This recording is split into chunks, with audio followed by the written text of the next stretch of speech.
So hello, what's up mga ka-J-Vlog? Welcome ulit sa panibagong video. And for today's video, ayan, i-review ulit natin ang isa sa pinakamabenta na smartphone ngayong taon, which is a Tecno Spark Go 2. So tara, check natin.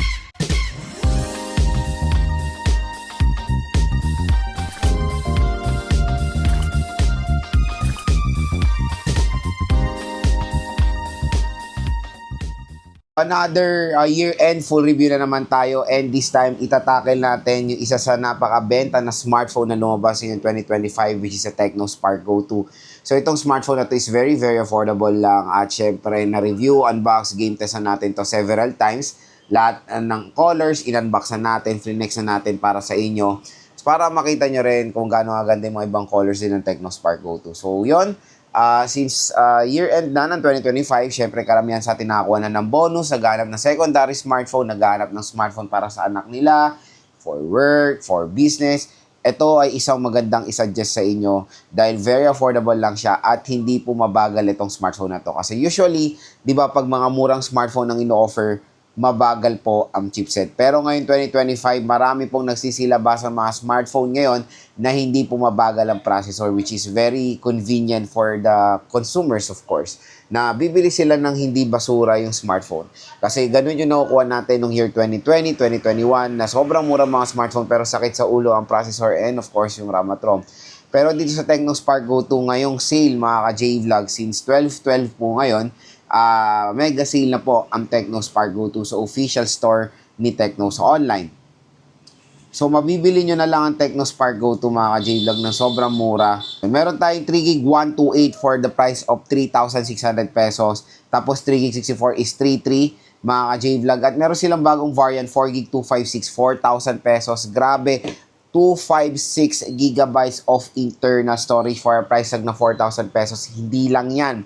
Pag clinic nyo tong view products natin, makukuha nyo lang ng less than 4,000 pesos yan, 256 yan. So there's a possibility na 3,000 plus lang even the 256 gigabytes of internal storage sa Tecno Spark Go 2. So yung 64 gigabytes, usually pwede nyo makuha ng 2,800 to 3,000 pesos yan. Again, pag clinic nyo tong view products natin dito sa video natin, may magge-generate po na voucher up to 1,000 pesos off. Bukod po doon sa sale price na ino-offer ng online, meron pa pong additional discount voucher dito galing sa ating YouTube. So yan ay pala collaboration ng online sa YouTube Shopping na every click nyo or every purchase nyo sa mga devices is meron kayo makukuha mga voucher. Diba? Napakagandang deal, nanonood lang kayo, naghanap kayo ng idea kung anong bibili na smartphone. Tapos natagpuan nyo tong video na to na meron pala kayo makukuha malalaking discount. So wag na kayo bumili sa mall, mas better bumili sa online. Again, official store po yan ni Tecno. Marami pa rin natatakot bumili sa online. Wag na kayo matakot mga ka-J-Vlog. Nandito na po sa video na to, legit ang link na yan dahil official store po yan. So yun nga, available siya I think for 3 colors dito sa Philippines. Meron tayong silver, black, and yung parang natural titanium nila. So yun nga, when it comes sa pagiging mabenta ng Tecno Spark Go 2, yun nga, isa to sa top na smartphone, budget smartphone ngayon 2025. Kalaban nyo yung Infinix Smart 10, Oppo A3X, maraming mga budget smartphones ngayon, pero nangingibabaw pa rin ng Tecno Spark Go 2. Una-una dyan sa design, kasi very identical yung design nito sa iPhone 16. So kung gusto nyo ng smartphone na magiging eye-catching sa mga consumers, ito nang bilhin nyo kasi yun nga, pag malayuan, very identical siya sa iPhone. Mukha siyang iPhone. So, design and aesthetic, isa sa napaganda dito sa Tecno Spark Go 2. Tapos yung processor, usapang processor tayo. Yung processor nito is the Unisoc 7250. So, that chipset is very convenient, very powerful for its price na 3,000 pesos. Nakakagulat, yung 7250, it can handle Genshin Impact. Nakakahalaro tayo ng Genshin Impact dito, pero sa lowest settings Hindi ko naman sinasabi na dito kayo maglaro kung solid gamer kayo, no. Pero sa testing natin, again, testing, na-handle niya naman sa lowest settings ng Genshin. May mga frame drops, pero surprisingly, nakakagalaw naman tayo kahit papano. Even though 3GB of RAM lang, etong Tecno Spark Go 2. So, I think, ang better option yun dito to go is 128 kasi siya yung nasa middle. Meron tayong 64, 128, and 256. So, yung 256 napakamura rin. Again, kung few hundred of pesos na may dadagdag nyo, I think go for the top of the line na 256, 4GB 256. Mas better of course pag maglalaro rin kayo sa 256GB of internal storage. At again, yung processor niya hindi po mabagal. It can handle casual things. Nakakalaro naman tayo dito ng ML, COD at marami pang iba. Yun lang yung nakakagulat or nakakatuwa sa TechnoSpark Go 2 na kahit na sobrang mura siya, nakakapagbigay sila ng reasonable processor for its price. The sad part lang dito sa smartphone na to is of course the operating system. So yung operating system na ito is Android 15 with iOS 15, pero the sad part is Android Go edition po siya. So, siguro dahil nga Go ang pangalan niya, Go Edition siya. Pero hopefully maalis na yung Go Edition ngayon sa mga ganitong murang smartphone na meron magaganda naman processor. Kasi yung processor na yan sa mga ibang brands, nakikita natin, it can handle full Android OS. So, hopefully dito sa Tecno, tanggalin na nila kung Go yung reason nyo kung bakit nag-stick kayo sa Go. Siguro balik nyo na lang yung Tecno Pop, 'di ba? Balik nyo na lang yung Pop event instead sa Go para full Android OS na yung mga experience ng mga consumers sa murang halaga lang. Lods, bakit ba? Bakit ba? Ano ba ang pinagkaiba ng Go sa full? Syempre pag Go, naka-design po yung Go Edition sa mga processor na mababagal. Naka-design yan for mga light version ng mga applications. Pero dito sa TechnoSpark Go 2, yes, given 3GB of RAM siya, pero may 4GB of RAM din to pero Go Edition din, di ba? So, yun lang.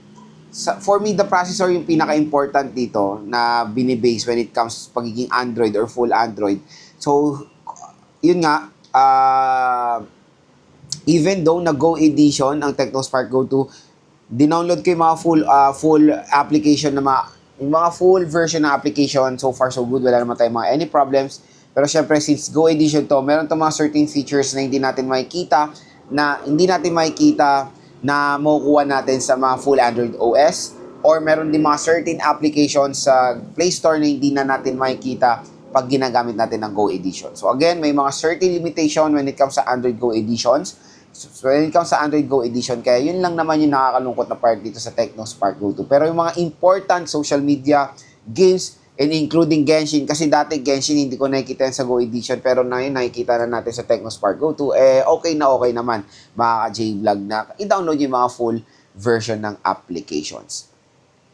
Camera, maganda rin naman ang camera niya for its price. It has a 13 megapixel main camera and 8 megapixel front-facing camera. Again, for its price, okay naman. It can give justice naman sa quality ng camera ng TechnoSpark Go 2. Siyempre, later part ng ating video, magpo-provide ako ng mga camera samples ulit ng TechnoSpark Go 2 para makita nyo kung gaano kaganda rin ang kanyang camera for its price. And for me, I therefore conclude na mas maganda ang camera ng TechnoSpark Go 2 compare sa Poco C71 and the Xiaomi Redmi A5. Siyempre, ito rin ang napakalupit, napakamurang smartphone pero merong IP64 water and dust resistant. Again, ingress protection 64.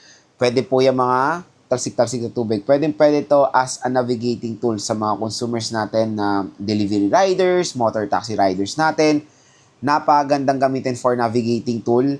Again, marami ako nakikita na bumibili ng TechnoSpark Go 2 and even is Infinix Smart 10, gagamitin lang nila as a navigating tool sa mga motor nila. For example, mga riders natin, gusto na, parang ayaw nilang mabugbog yung smartphone nila na, syempre, kunyari, meron sila mas expensive na smartphone, ayaw nilang matagtag, or ayaw nilang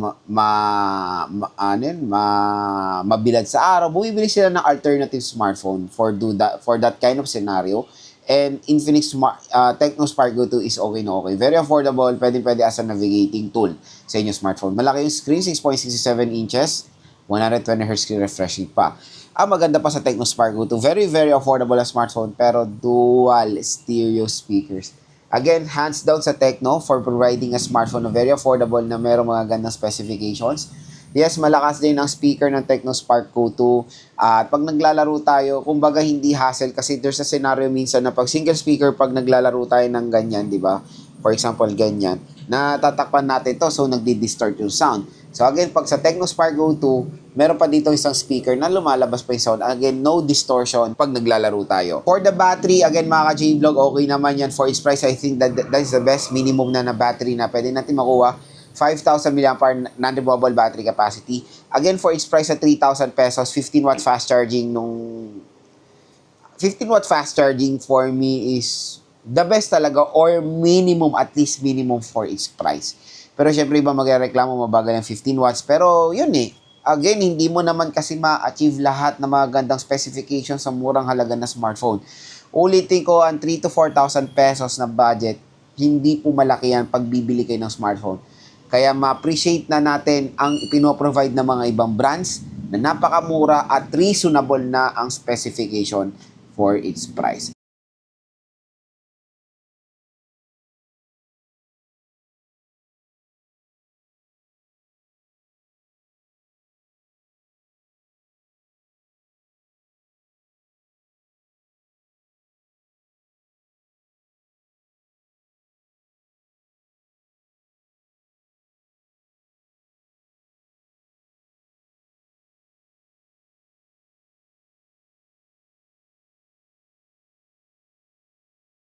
So yun mga ka-J-Vlog, kung interested kayo sa Tecno Spark Go 2, for me, definitely a must buy siya sa mga consumers natin dyan dahil very affordable na smartphone lang.